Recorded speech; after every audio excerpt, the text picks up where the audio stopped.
মহাপ্রভু গৌরাঙ্গ সুন্দর গৌর হয়ে নবদ্বীপে এসেছেন। এটা পূর্ব প্রতিশ্রুতি রক্ষা করবার জন্যই ভগবান আসতে বাধ্য হয়েছেন। যেমন রাধা রানীকে শ্রীকৃষ্ণ বলেছিলেন, শুনো রাধা বিনোদিনী, আমি সে তোমারও ঋণী, তব ঋণ নারিলাম শুধিতে, শুধিতে তব ধার, মনে করি আরবার পুনমর হইল জন্মিতে।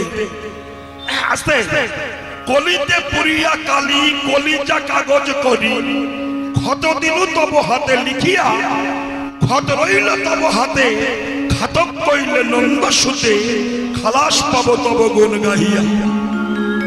খট ছাড়াইতে যদি ব্যাজ নাহি দেয় বিধি, ব্যাজ লাগি কি বুদ্ধি করিব, জয় রাধে শ্রী রাধে বলি, লুটাইয়া মাখিব ধুলি, ইহা বই আর না পারিব।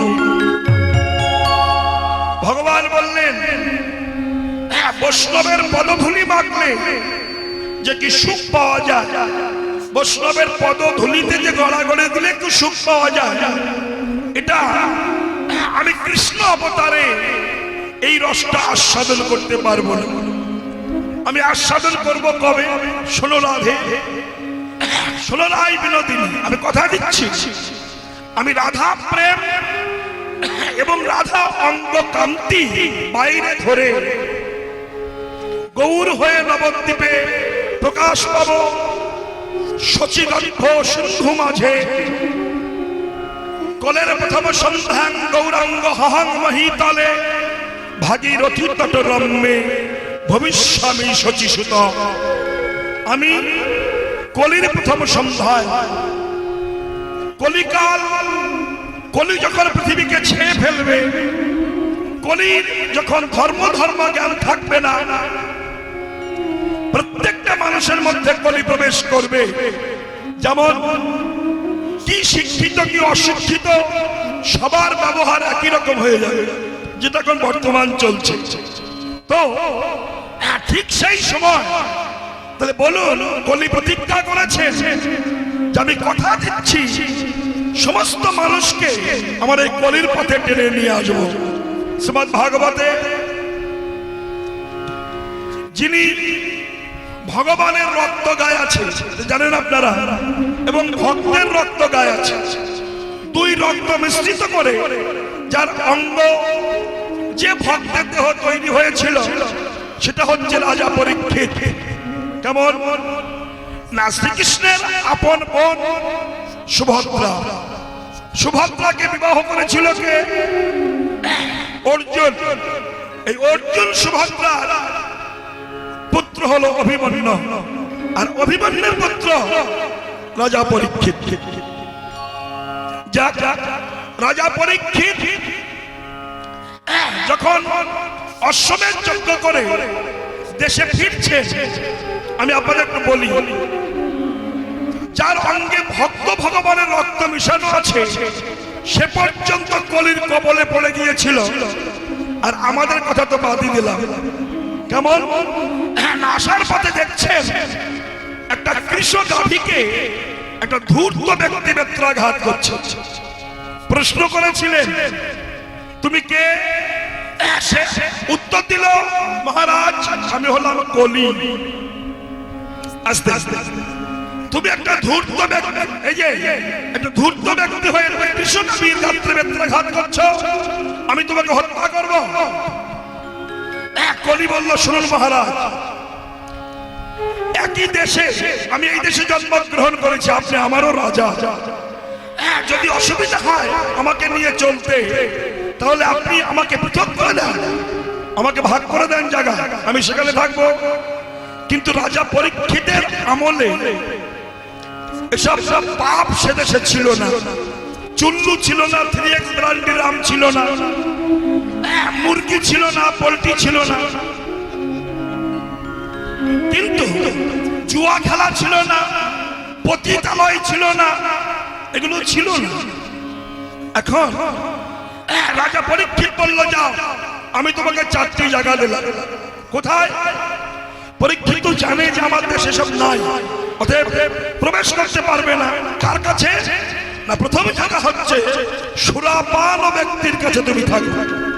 হ্যালো, যে ব্যক্তি সুরা মানে মদ খায়, তার কাছে তুমি থাকো। দুই নম্বর, যে জুয়া খেলা করে তুমি তার কাছে থাকো। আবার তৃতীয় নাম্বার, যে পতিতালয় যাওয়া আসা করে তুমি তার কাছে থাকো। চতুর্থ, যে প্রাণী হিংসা করে তুমি তার কাছে থাকো। আরেকটা বলেছিল স্বর্ণ সোনার মধ্যে থাকো। তাই বলে অনেকে বলে যে সোনার মধ্যে কলি বাস করে, ভুল। ভাগবতকে দেখবেন সোনায় বাস করে ঠিক, কিন্তু কোন সোনায়? যে সোনা পরে চুরি করা ধান, এই সোনার মধ্যে কলি থাকে। নিজের পরিশ্রমের পয়সা দিয়ে সোনা কিনলে সেই সোনার মধ্যে কলি বাস করে না, ভুল গল্প। তাই যদি হতো, রাধা কৃষ্ণকে ভক্তরা সোনা দিয়ে সাজাতেন না। তো এই কথা বলল রাজা পরীক্ষিতের কথা শুনে কলি ভাবলো এই রাজা পরীক্ষিতের দেশে এই পাঁচটারে একটাও নাই, অতএব এগুলোকে আমাকে তৈরি করতে হবে, প্লেয়ারগুলো আমি তৈরি করব। আগে ভাবলেন যে আমাকে অভিশাপ দিয়েছে, যে পাঁচটা জায়গা দিয়েছে, তাকে যদি আমি ক্যাপচার করতে পারি তাহলে পৃথিবীর মানুষকে ধরতে অসুবিধা হবে না। এবার দেখুন কি হলো। রাজা পরীক্ষিত যখন মৃগয়ায় গেল, মৃগয়ায় যাওয়ার সময় তার পিতৃ পুরুষদের যে কোষাগার ছিল তার মধ্যে একটা অপূর্ব স্বর্ণ মুকুট ছিল। শ্রীমদ্ ভাগবত। এই মুকুটটা কার? মুকুট রাজাদের মাথায় থাকে, রত্ন খচিত মুকুটটা অপূর্ব সুন্দর দেখতে। এটা এনেছিল কে? জরাসন্ধকে বধ করে ভীম এই মুকুটটা এনেছিল আর ঘরে রেখেছিল। তারপরে কি জানতো না এই যে পরে চুরি করা মাল, পরে ধন এনে রেখে দিয়েছে। আর ওই দিন ওই মুকুটটা মাথায় দিয়ে রাজা পরীক্ষিত চলে গিয়েছে মৃগয়া। আর ওই যে পরের ধন মাথায় দিয়েছে, ওর মধ্যে কলি প্রবেশ করেছে, আর প্রাণে কাজ করছে না, আর ভালো মন্দ বোধাবোধটা ছিল। যার জন্য জল পিপাসা লেগেছে। একজন পরম বৈষ্ণবের কাছে গেছে, বৈষ্ণবকে ডেকেছে শ্রমিক ঋষি, তার নাম ডেকেছে, কোন উত্তর দেবে, ধ্যানে আছে, সে তার আপন ভজনে আছে। কিন্তু দেখবেন মানুষের স্মৃতি যখন নষ্ট হয়ে যায়, মানুষের যখন ধ্বংস আসে, মানুষের যখন ভয় আসে, তখন মানুষ অমানুষ হয়ে যায়। যেমন আমাদের দেশে কোন বৈষ্ণব, কোন বৈষ্ণবী তিলক মালাকে দেখলে, কোন বৈষ্ণবকে দেখলে আমাদের দেশের হিন্দুদের ছেলেরা মেয়েরা কত ক্রিটিসাইজ, কত উপহাস করে। দেখুন অন্য ধর্মের দিকে তাকান, 5 বছরের ছেলে লুঙ্গি পরে টুপি পরে ঈশ্বরের নাম করছে, আর আমাদের হিন্দুরা এরা তো করে না। আর যদি কেউ করে তার পিছনে কুকুরের মতো লেগে যায়। রাস্তা দিয়ে চলবেন, দেখবেন কত কালো কুকুর, সাদা কুকুর, ঠেকে কুকুর, মেয়ে কুকুর, মদ্দা কুকুর লেগে যায়। এগুলো আছে, করবে না, করতে দেবেও না। মানেটা কি? এটা ধ্বংসের পূর্ব লক্ষণ। যখন অন্ধ ধৃতরাষ্ট্রকে বিদুর বলেছিল, দাদা তোমার ছেলে দুর্যোধন যা করছে, দেশ ধ্বংস হবে, ওকে ফিরাও, কৃষ্ণমুখী করো। ঘাড় ধাক্কা দিয়ে তাড়িয়ে চলে বেরিয়ে যাও দাসীপুত্র। সেদিন কিন্তু বিদুর কিছু বলেনি। বিদুরকে প্রশ্ন করা হয়েছিল, তোমাকে অপমান করলো, তুমি কিছু বললে না? বিদুর বলেছিল, আমার বলা লাগবে না, এগুলো পূর্ব লক্ষণ। কি? ছোট হয়ে বড়দের যখন মানুষ অপমান সূচক কথা বলে, তারা কিছু বলা লাগে না, জানতে হবে তার ধ্বংস সামনে আসছে, এসে গেছে। হলো তাই রাজা পরীক্ষিত যখন ডাকলো উত্তর দিল না, একটা মরা সাপ ওখানে পড়েছিল। এই মরা সাপটা কে? কলি। এই মরা সাপটা ধনুকের অগ্রভাগ দিয়ে শ্রমিক ঋষির গলায় দিয়ে দিয়ে, এটা নতুন কিছু নয়, আপনারা জানেন।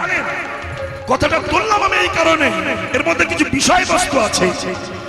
হ্যাঁ, যখন জড়িয়ে দিল এই ঋষি কিছু বললেন না, কিন্তু তার পুত্র শৃঙ্গি বন্ধু বান্ধবের মাধ্যমে যখন শুনলেন, সরস্বতীর জল হাতে নিয়ে মন্ত্রপুত করে বলল, আমি শপথ করছি আমার বাবাকে যে অপমান করেছে, সপ্তম দিবসের মধ্যে তক্ষক দংশনে তার প্রাণ হারাতে হবে। বুঝুন, এইবার আমি একটু তত্ত্ব কথার দিকে বলবো। হ্যাঁ, সেটা হচ্ছে রাজা পরীক্ষিতকে আমি আপনি কিসের রাজা? অহংকারের রাজা। আমাদের কিছু না থাক, অহংকারটা কম নাই। দেখবেন যার কিছু নাই তার অহংকারটা আছে। অহংকারের রাজা। এই অহংকারের রাজা হিসাবে আমরা রাস্তায় চলি, কোন গুরুজন, কোন বৈষ্ণব, কোন সাধু দেখলে কি করি? এই দেহরূপ ধনুক আর মুখ হচ্ছে ধনুকের অগ্রভাগ। এই দেহরূপ ধনুক দিয়ে, মুখের অগ্রভাগ দিয়ে বাজে কথা, কুকথারূপ মরা সাপ বৈষ্ণবের গলায় জড়িয়ে দিই। এখন যারা প্রকৃত বৈষ্ণব তারা ক্ষমা করবেন। ওই যে ত্রিনাদ শুনিয়েছেন, তরুণীব সহিষ্ণ না অমানেন মানদেন কীর্তনিয়া সরহরি। এখন দেখুন, বৈষ্ণবেরা ক্ষমা করবেন ঠিক, কিন্তু ভগবান তো ক্ষমা করবেন না। ভগবান ভক্তের কাছে পুত্র হয়ে যায়, বাৎসল্য প্রেম হয়ে যায়, যেমন মা যশোদার কাছে হয়েছিল। হ্যাঁ, তাই পুত্ররূপে ভগবান শৃঙ্গি অভিসম্পদ করেছিল, সপ্তম দিবসের মধ্যে তোমার তক্ষক দংশনে প্রাণ হারাতে হবে। দেখুন, পৃথিবীতে এখন আমরা প্রত্যেকটা মানুষ কলির কবলে ঢুকে গেছে। 7 দিনের মধ্যে মৃত্যু হবে। আজকে দিনটা হচ্ছে বৃহস্পতিবার, নাকি? তাই তো? ভুল বলছি? বৃহস্পতিবার। আপনি বৃহস্পতিবার থেকে আগামী শুক্রবার গুনে যান, 7 দিনের মধ্যে দেখুন যে কোনো একদিন আপনার আমার মরণ হবে। হয় বৃহস্পতি, হয় শুক্র, শনি, রবি, সোম, মঙ্গল, বুধ, আবার বৃহস্পতি। এই 7 দিনের মধ্যে মৃত্যু আমার হবেই হবে। কিসে মৃত্যু হবে? সাপের কামড়ে। কোন সাপ? কি সাপ? চৈতন্য চরিতামৃতে কৃষ্ণ দাস কবিরাজ গোস্বামী পাদ বলছেন, বাইরের সাপের কামড়ে আমাদের মরণ হবে না, সাপ আমাদের মধ্যে আছে, যেটাকে কালীয় নাগ বলা হয়। এইবার কবিরাজ গোস্বামী পাদ বলছেন, এই দেহের মধ্যে কাম হচ্ছে ফণি। কাম হচ্ছে ফণি, মানে সাপ। কাম হচ্ছে ফণি, নিরন্তর দংশন করছে, জ্বলে যাচ্ছে পরাণ। কামরূপ সাপ আমাদের দিবানিশি দংশন করছে। এখন কামরূপ সাপ যদি দংশন করে দেহটাকে বিষাক্ত করে দেয়, তার মরতে বেশি সময় লাগবে না। তাইতে কলিকালের মানুষ 100 বছর পরমায়ু ছিল, কুসঙ্গ করে, কুখাদ্য খেয়ে, কুকথা বলে 40 বছর ভগবান কেটে নিয়েছে। মাত্র 60 বছর পরমায়ু। এই নিয়ে আমরা ঘোরাফেরা করছি। কখন যে মরণ আসবে এ কথা কিচ্ছু বলা যাবে না। তাই ভগবান বলেছিলেন একই না, কলির প্রথম সন্ধ্যাং গৌরাঙ্গ হাহান মহিতালে। কলিকালের মানুষ যখন অমানুষ হয়ে যাবে, মানুষ যখন পশুর মতো ব্যবহার করবে, মানুষ যখন মাকে মাটিতে ফেলে বউকে খাটে তুলবে, মানুষ যখন বাবা মাকে ধরে পিটাবে, গুরুজনকে অপমান করবে এবং সাধুগুরু বৈষ্ণব নিন্দা করবে, ওই সময় আমি ভক্তের ভগবান নদিয়ায় শচীগর্ভ সিন্ধু মাঝে অবতীর্ণ হয়ে এই কলির মানুষের কাম সমুদ্রে অবগাহন করা জীবকে আমি হরি নামের দ্বারা উদ্ধার করব। এই প্রতিশ্রুতি ভগবান দিয়েছিলেন। তাই তো গৌর হয়ে আমার কৃষ্ণ নবদ্বীপে এসেছেন। এসে কি করছেন? সুরধুলির একটা খেলা করছেন।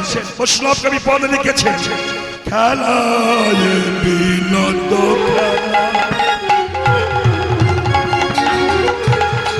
সুরধুলির তীরে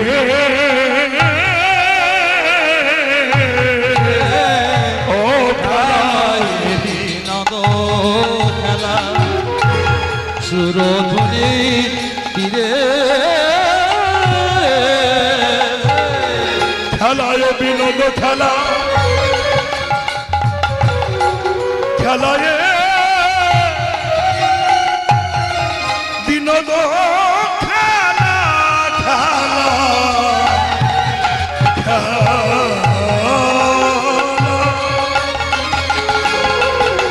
প্রভু আমার হরি নামের খেলা, নামের খেলা, নামের খেলা,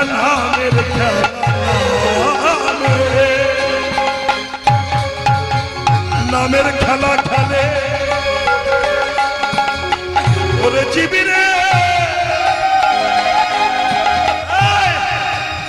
আর অহংকারের বিছানার উপরে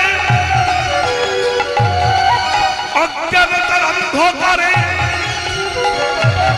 মায়ার মালিশি মাথায় করে আর ঘুমিয়ে থাকিস না। একবার সদ্গুরু আশ্রয় কর, চেয়ে দা দিনে দিনে তোর গুণা দিন ফুরিয়ে গেল,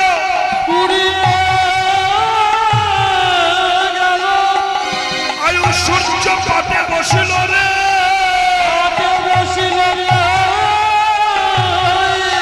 কখন ডাকি আসবে চলে যেতে হবে,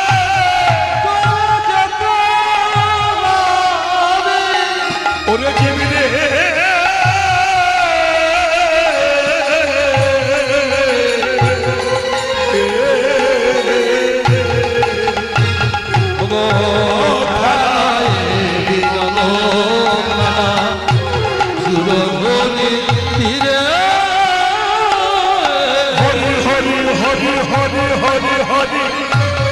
হরি হরি বলি নাচে যত সহচরে,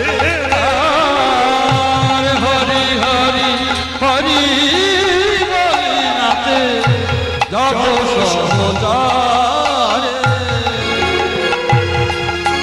হরি হরি বলে নাচে, শিবা হরি হরি বলে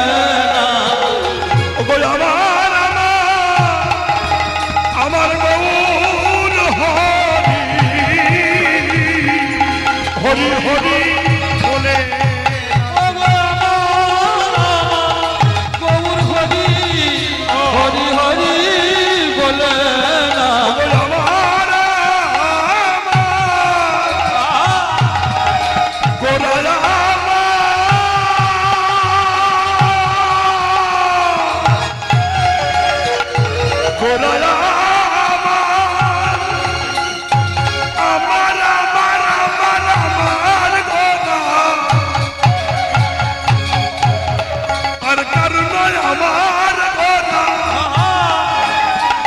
আমার গোড়ায় আমার গোড়া, আমার গোড়া হরি হরি বলি নাচে, গোরা হরি হরি বলে সুললিত ভুজ যুগ তুলি হরি হরি বলি নাচে, সুললিত ভুজ যুগ তুলি হরি হরি বলে সুরধুনির তট দেশে হরি হরি বলি নাচে, সুরধুনির তট দেশে প্রেমানন্দে হরিমা, সুরধুনির তট দেশে হরি বলে, সুরধুনির তট দেশে হরি হরি বলে, সুরধুনির তট দেশে হরি হরি বলে হরি হরি হরি হরি গেন্দায় মায়েরা নিজে হরি আর বলছেন হরি, মানে হরি বলছেন তোমরা একবার হরি বল বলো, জন্ম জন্মার্জিত যত পাপ আমি হরণ করে নেব। তুমি বলো হরি, তবে আমি হরি মানে হরণ করি। এখন এই যে নাম, এত বেলাতেও আপনারা বহু রাস্তাকে অতিক্রম করে হরি কথা শুনতে আকুল চিত্তে ছুটে এসেছেন। নিশ্চয়ের মধ্যে কোনো মধু পাওয়া যায়, নইলে টাকা দিয়ে লোক আনা যায় না। একটা নেতা ভোটের সময় কত কি খেতে দেয়, মদ দেয়, মাংস দেয়, টাকা দেয়, রাস্তা দেয়, কল দেয়, কাপড় দেয়, কি না দেয়, তাও পিছনে লোক পাওয়া যায় না। আর এখানে এসে আরো টাকা দিতে হয়, কিন্তু হাজার হাজার লোক অসময় আসে। এর মধ্যে কি মধু আছে? এখন এই নাম যখন শুনতে এসেছি, নাম করলে কি হয় এই বিষয়টা আজ আমাদের একটু শুনতে হবে। এই ছেলে শালা আমার দিকে তাকা,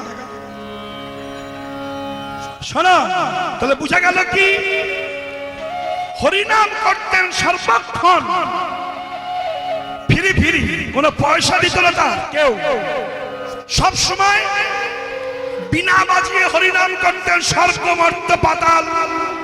যে ব্যক্তিটি যাকে দুমুখো ঠেকি বলা হয়, এর নাম কি? সত্যবান কেন হবে? দাদা কি বলছেন? আপনি কি বলছেন? কিছু বলছেন না তো? ভালো করে বসুন। সামনে বলেন, ভালো ভালো লাগে। হ্যাঁ, সামনের মানুষের দিকে তাকালে প্রেম জাগবে, একটু হরি কথা বলবো, তাই কি না? এই জন্য সামনের মানুষ যারা বসে খুব জ্ঞানী গুণী ভদ্র শান্ত নম্র লোক দরকার। সামনে কিরকম লাগে শোনো, তাহলে বিষয়টা কেমন হলো? বলছেন এই বিনা বাজিয়ে যিনি হরিনাম করতেন তার নাম নারদ ঋষি।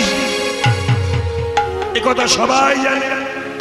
আমি আপনাদের বলি, এই নারদ লোকটা সারাটা জীবন বেহালা বাজিয়ে বিনা বাজিয়ে নাম করেছে।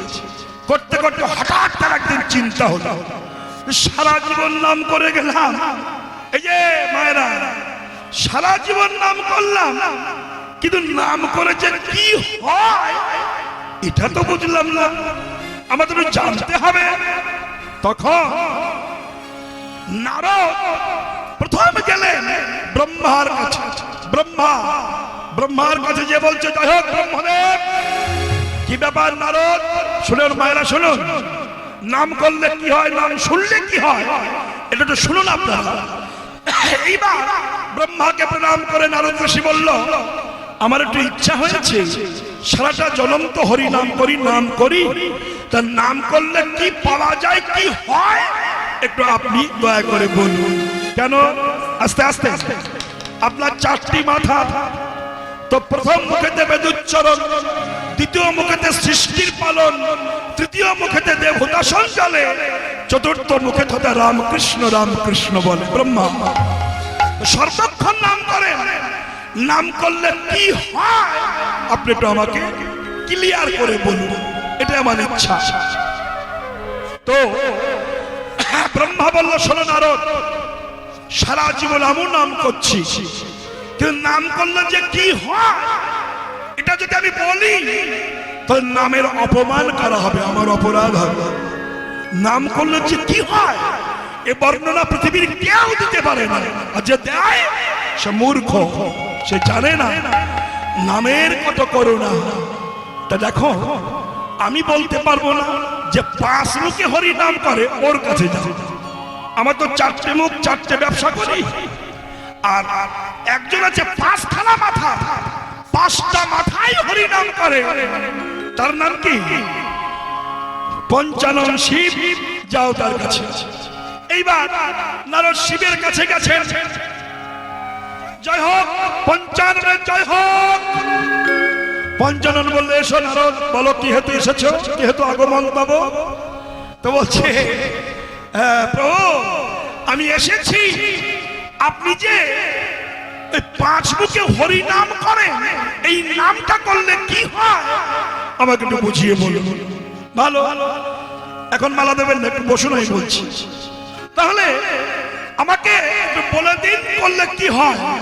তখন শিব বাবা কি কথা বলল, দেখো বাবা, আমি পাঁচ মুখে হরি নাম করে শ্মশানবাসী হয়েছি, ছাই মেখে বেড়াই, বাকছাল পরি, কিন্তু নাম করলে যে কি হয়, কি পাওয়া যায়, এটা আমি তোমাকে বলতে পারবো না, কারণ বললে কম বলা হবে, আমি নাম অপরাধী হয়ে যাব। তাহলে কি হবে, বলে এক কাজ করো, যার নাম তার কাছেই যাও। সেটাকে যার নাম, নাম মানে কি বলুন তো, নাম মানে কি, নাম মানে কি বলুন। সারা জীবন নাম শুনছেন, নাম মানে বলতে পারেন না। নাম মানে কি, ভগবান রে নাম, নাম নাম, হ্যাঁ রে ভাই, এই তো নিচে না, নাম করলে বলে নাম কোথা থেকে, অহংকার মঞ্চ থেকে নাম।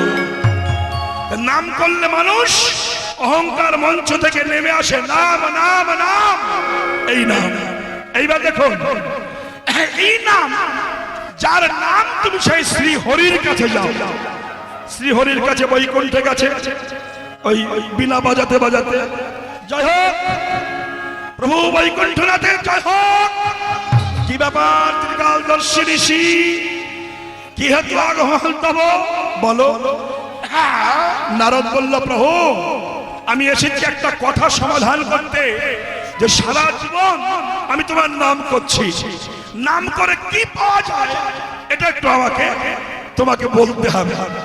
তখন ভগবান বললেন, আমি বলবো, তুমি আগে একটু জমালয় থেকে ঘুরে এসো। জমালয় চেনেন তো? জমালয় চেনেন না? কেউ জাননি জমালয়? রেডি হয় এইবার, এইবার ওই জমালয়ে তুমি ঘুরে এসো। নারদ আবার বেহালা বাজাতে বাজাতে গেছে, বেলা বাজাতে বাজাতে, জয় হোক যমরাজের জয় হোক, ধর্মরাজের জয় হোক। ধর্মরাজ মহাবৈষ্ণব ঋষিকে পেয়ে তার পাদখানা ধুয়ে নিয়ে সিংহাসনে বসিয়ে দিয়েছে। ধর্মরাজ বলছে, বলো ঋষি কি কারণে এসেছো? নারদ বলছে, ধর্মরাজ আমি একটাই কারণে এসেছি, নাম করলে কি হয়। ব্রহ্মা বলতে পারলো না, শিব বলতে পারলো না, যার নাম তার কাছে গেলাম, সে বলল যমপুর থেকে ঘুরে এসো। তুমি নিশ্চয় বলতে পারো। যমরাজা বলল, আমার ব্যবসা হচ্ছে যত সব পাপি তাপিনি, আস্তে তা আমি এই ফ্যাক্টরি দেখাশোনা করি, নামের ফ্যাক্টরি তো আমি দেখি না, আমি তো বলতে পারবো না। নারদ বলো, তাহলে আমি চলে যাই। যাওয়ার আগে এসেছে যখন, অন্তত আমার সিরিয়াস পাপিগুলো দেখে যাবে, মানে সবচেয়ে কঠিন পাপি। নারদ বলো, সে কারা? বলছে, বাড়ির স্বামী থাকতেও যারা মোবাইলে অন্য পুরুষের সঙ্গে প্রেম করে, এই মালগুলো ভীষণ। আবার বউ থাকতে যে স্বামীগুলো ওই করে বেড়ায়, ওই শালাগুলো ভীষণ। চাট করে দেবেন, চাট। যারা আস্তে যারা অমাবস্যা পূর্ণিমা একাদশী মানে না, মাছ মাংস পেঁয়াজ রসুন চুল্লু সব খায়, এই একজন ভীষণ। আর আস্তে আস্তে আস্তে আস্তে যারা গীতা ভাগবত পড়ে না, সব সময় ফেসবুক দেখে, এই সব মালগুলো আমার কাছে আসবে। এগুলো সিরিয়াস, এগুলো সিরিয়াস, এদের একটা আলাদা জায়গা আছে। আর যারা হরিনাম শুনতে এসে বসে বসে ঘুমাবে, এইগুলো হরিনাম শুনতে এসে পাশের বাড়ির বর সঙ্গে দেখা হলে হরিনাম বাদ দিয়ে যে সংসারিক কথা আলোচনা করবে, ওইগুলো। আর বলছে, জীব থাকতেও হরিনাম শুনতে এসে যারা হরিধ্বনি উলধ্বনি দেয় না, ওইগুলো ফার্স্টে থাকে। আমি কিন্তু তোমাদের বলছি না, আমি লিস্ট করছি, লিস্ট। এই লিস্টের আওতায় যদি পড়ে যাও তাহলে হতে পারে। অসুবিধা নাই। এখন নারদ বলল বেশ চলো দক্ষিণ দেশে দেখি। দক্ষিণ দেশে যে দক্ষিণ সাইডে তারে যে দেখে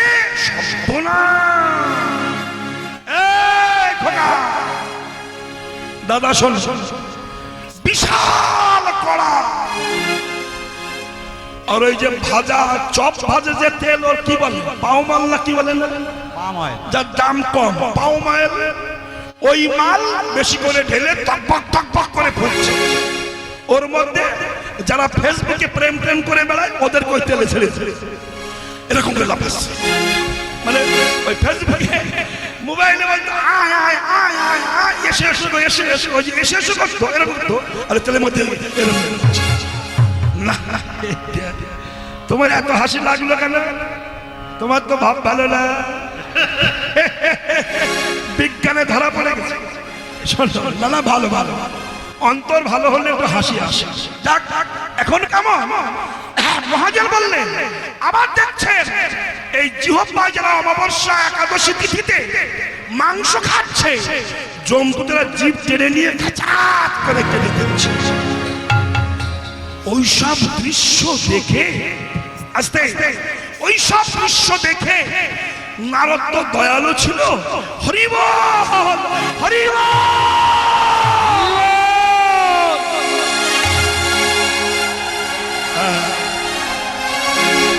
উলধ্বনি দেবেন কি হরিধ্বনি দেবেন সেটা আমি জানি না, আমি লিস্ট তৈরি করে দিয়েছি। এইবার ভাববে যেই হরিবল বলেছে সেই যে মহা মহা পাপীগুলো, নারদ যে একবার হরিবল বলেছে তেল থেকে উঠে এসেছে, আর একবার হরিবল বলেছে ছুটছে, আর একবার হরি বলেছে সবাই বৈকুণ্ঠে এসে হাজির হয়ে গেছে। হরি থামো, যমরাজ বলছে থামো থামো, আমার ব্যবসা তো শেষ হয়ে যাবে, তুমি হাঁটো এখান থেকে। তুমি হরিবল বলছো কেন? তখন নারদ বুঝলেন, ও তাহলে হরি নামের পরিণতি হলো যত কঠিন পাপ মানুষ করুক না কেন, সেই পাপ করতে করতে সে যদি একবার প্রাণ খুলে হরিবল বলে, তাহলে সমস্ত পাপ ধ্বংস হয়ে আমার গোবিন্দ চরণে স্থান পেয়ে যায়। তবে হ্যাঁ একটা কথা আছে, কিন্তু ওই একদিন হরিবল বলে তারপর দিন আবার আরম্ভ করবেন তা হবে না, যে কালকে হরিবল বলেছে আজ একটা আবার করিনি, ও হবে না। বলে এক নামে যত পাপ হরে জীবের সাধ্য নেই তত পাপ করে, দেখো তাহলে একবার নাম করলে যদি সব পাপ হরে যায় তাহলে 12 মাস করার দরকার নাই, একবার করলে হবে। ভুল, এই সিদ্ধান্তগুলোই ভুল। কিরকম আপনি অন্ধকার ঘরে ঢুকেছেন, ভীষণ অন্ধকার, এইবার একটা আলো ধরিয়েছেন, আর যে আলো ধরে অন্ধকার চলে গেল, এবার আপনি ভাবছেন অন্ধকার যখন চলে গেল সুইচ স্টপ করে দিলে কি হবে? কি হবে? আবার অন্ধকার আসবে। তেমনি আমার পাপের দেহে নাম করতে করতে পাপ যদি চলে যায়, নাম করতে করতে যদি চলে যায়, নাম বন্ধ করলে আবার পাপ ঢুকবে। আপনি নামের প্রদীপ জ্বালিয়ে রাখুন, তাই গৌর হরিবল বলে আপনার দেহের আগুন অন্ধকার ঢুকবে। সেই অন্ধকারকে দূর করার জন্য স্বয়ং ভগবান এসেছে। এই নামে আরো কি হয় আমি বলবো, আজকে অনেকক্ষণ টাইম বলবো, হ্যাঁ অনেকক্ষণ করে বলবো। ভাবো আমি আরো বলবো, দারুণ দারুণ মাল আমি আজকে এনেছি, সাপ্লাই করছি। সেই ভগবান আজ গৌর হয়ে সেই নাম নিয়ে বিতরণ করছে। খেলা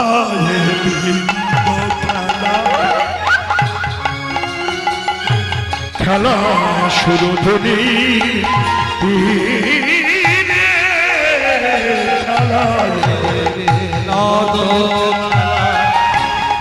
সুরধনী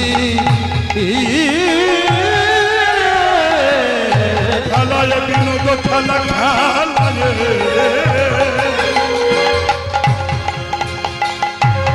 খেলায় বিনোদ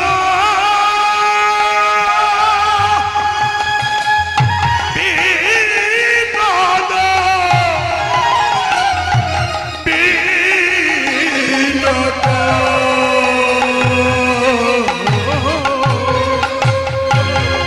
খেলা সুরধ্বনি কি হরি হরি বলি নাচে হরি হরি নাচে যত সহচরে